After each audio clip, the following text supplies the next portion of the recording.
3 may 2026-cı ildə Naxçıvan müəllimlərinin sertifikasiya imtahanından bir sualın izahını verirəm.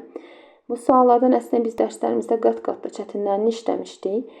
I+4, I+5, I+3, I+6 bu şəkildə bir ifadə verir və ifadəni sadələşdirmək tələb olunur müəllimlər. Baxın, I+3-ün biz mənfi i olduğunu bilirik. Əslində burada məntiqi bilsəniz, bax bunun 4-ünü qruplaşdırsanız cavab 0 eləyəcək.